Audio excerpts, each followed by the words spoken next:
Have you ever admired the beautiful patterns in Mokume Gane but wished you could just make a more regular design? I'm here to show you a really easy technique for doing just that using supplies from the Mod Magic CreateAlong Box. Hey there, Sandy Huntress here for CreateAlong. If you're familiar with Mokume Gane, then you know you need to start with a few different colors of clay. I have 4 here. What you want to do is choose them for good contrast. Now I don't have black here, although you might be thinking that would be good for contrast, but I find at this small scale, black just makes things look muddy. But if you really want to use black, then for sure, experiment. I have here turquoise, purple, copper, and pearl. And I'm just going to cut a small amount. Anything you want. This is just a little bit. This is a good way to test your colors and make sure you like the way they look in the design without using a whole bunch of your clay. So if you really dislike it, you can make adjustments and you won't have used up much clay. I like to consider 2 things when I'm stacking these. First of all, I want to stack them for greatest contrast. So I'm not going to put this one, the 2 lightest ones, on top of each other. Also, I want to keep in mind what color I want to show on the outside. So I think I want purple. If you know me, big surprise there. So I'm going to put the purple and the gold together, and the blue and the white. And these are all rolled out on the thickest setting of my pasta machine, which is about 1.6 millimeters. So now I have these 2 stacks. I'm going to roll these both through my pasta machine on that same thickest setting. Now we can stack those up, and remember I want the purple to show, so I'm going to make sure and put that on one of the outsides. Stack them up, and now roll this through again on the thickest setting. Now you have 4 layers at the thickest setting.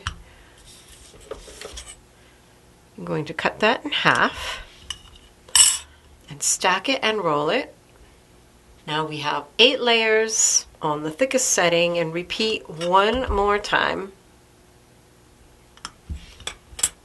Next, I'm going to roll this just a little bit thinner. I don't need a sheet quite this thick for my final project. So I'm going to roll it down to a number 3 setting on my atlas, which is about 1.8 millimeters thick.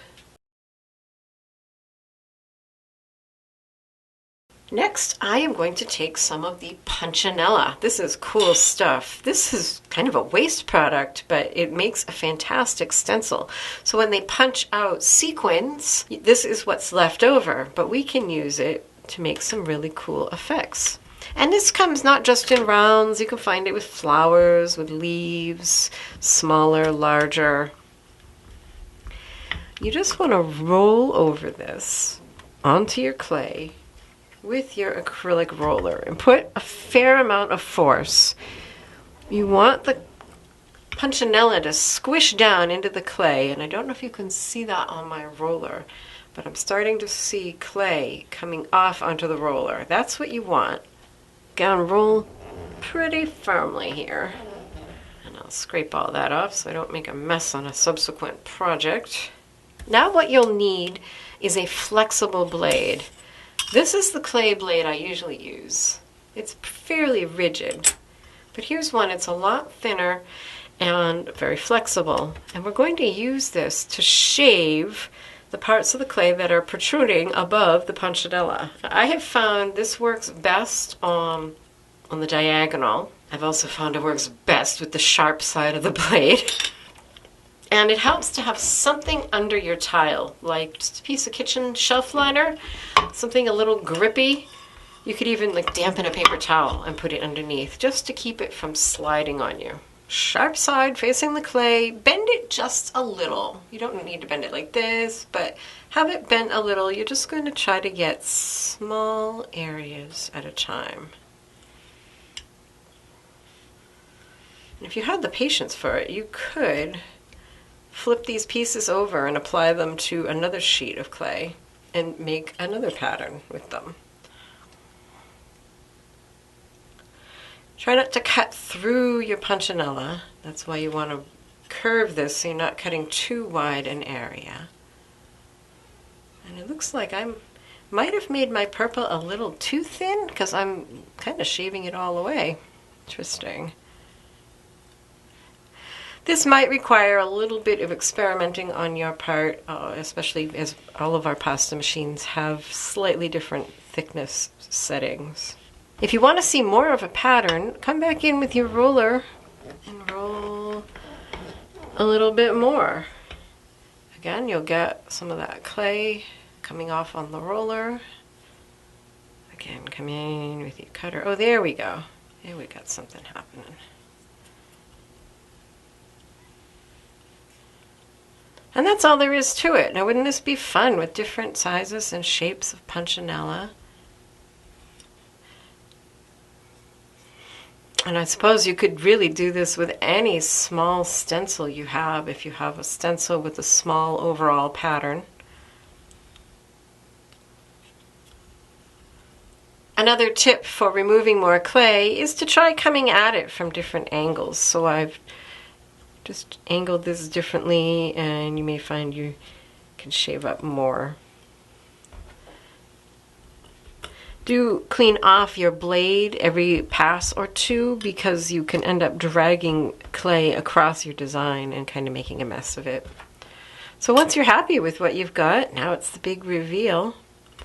Isn't that cool? So easy. You've got a nice consistent pattern. You can use cutters and cut out shapes. Like here is the feather cutter from CreateAlong.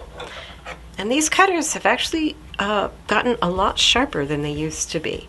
So just use an acrylic block to make sure you press all the way down to the tile. Give it a little wiggle, and you should have a pretty clean cut. Not bad. Just a little bit to clean up.